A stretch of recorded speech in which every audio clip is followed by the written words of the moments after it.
Ahojte, dneska tu máme, viete koho? Je tu dnes s nami Sára Suchardová a ja som si na ňu prichystala pár špeciálnych otázok, ktoré som jej nedala dopredu prečítať a som úplne úprimne sama zvedavá na odpovede.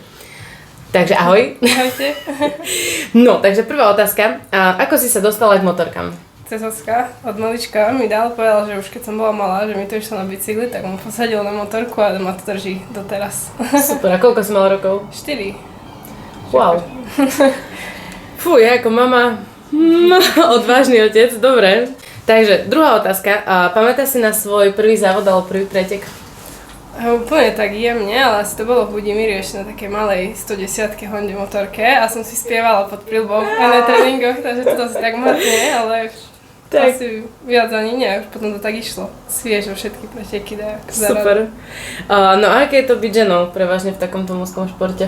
Podľa mňa ťažké, lebo tým, že sme predsa ženy a všetko vnímame sem tam inak, tak je to také, že väčší tlak od nás, ako aj trénerek môj otco dáva a ja to veľakrát tak agresívne spracujem, ale tom sa okľudním, ale zaujímavé. Je to také nezvyčajné a ja si...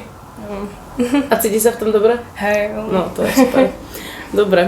Čo pre teba znamená druhé miesto v slovenskom pohári?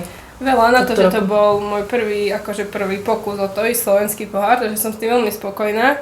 Boli tam presne tie veci, čo mi chýba tá prax alebo skúsenosť s tým, že s tým celým tréningom, aj plánom, aj všetko, ale poučila som sa a do druhej sezóny by som to chcela zlepšiť. No inak blahoželáme. Blahoželáme.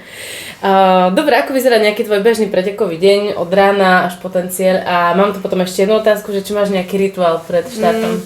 Tak stres určite, ale ráno sa rozcvičím, dám si tréning nejaký ako taký kondičný, že si zacvičím, zaskáčem a potom idem sa pozrieť na tréningy ostatných, keď nemám prvá, že ako im to ide.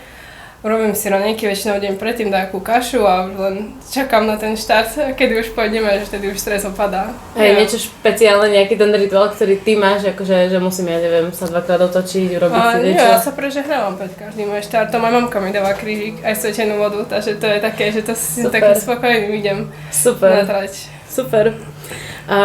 Dobre, šiesta otázka. Kedy je to pre teba najťažšie, alebo čo ťa vtedy drží nad tou vodou? Keď to proste nejde. Asi rodina, aj kamaráti, priateľ, že ma furt tak upokoja, že to bude dobré. Asi tak sama, že sa musím trošku odísť ísť si zabehať alebo začať iné zacvičiť a byť, že to je veselý šport a že všetko ide jak má. Super. Dobre, a čo ťa teda naopak na jazdení najviac baví, alebo kedy sa na motorke cítiš úplne, že proste vtedy najlepšie? To je ťažko povedať, veľmi to je tak hore-dole, ale asi keď už je také, že sa uvoľním a som len na to čisto sústredená, sa mi ide najlepšie, alebo keď mám nejaké trate, na ktorých sa mi ide dobre, tak vtedy si tak vypnem a idem si svoje. A máš nejakú obľúbenú trať, akože táto je tá, na ktorej sa cítiš dobre? Asi Mníšek sa mi páči, tam som bola len zo párkrát a ešte aj Levoča. Aj teraz Lovčica, to prvýkrát som tam bola a bolo to, že mi sadla tá trať. Super. Dobre, nejaké ciele tvoje ciele do budúcej sezóny? Asi byť tak prvá na Slovensku a chcela by som skúsiť MX Open, tie medzinárodné majstrovstvá určite. A ešte raz si zajazdiť Európu, lebo to bolo super. A to som bola, že som len začínala tak viac jazdiť a som bola v šoku, že kde som. A ešte teraz, kde som trošku viac tak oťukaná v tom, že čo sa deje vlastne. Jasné. Takže Európu ešte určite by som chcela skúsiť, keby bola na Slovensku. Dobre. Predposledná otázka. Čo by si odkazovala dievčatám, ktoré by chceli jazdiť? Že sa nemajú vzdávať. Aj keď im to hovoria, že to je chlapčenský šport, že vôbec, že to je práve že tá sila. A asi si nevšimať ani tie poznámky, nie? Vôbec. Nefúr hovorí, či som chlapec, že jazdím na motorke, ale že nie. Však. Takže čo, je to dobrý šport. Dobre, a posledná vec, že dokončí vetu.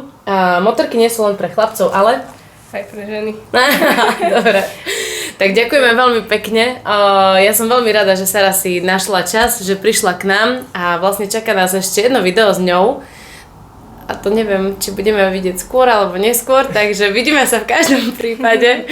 Majte sa krásne a prejme pekný deň a ďakujem ešte raz, že si k nám prišla. Čaute. Čaute.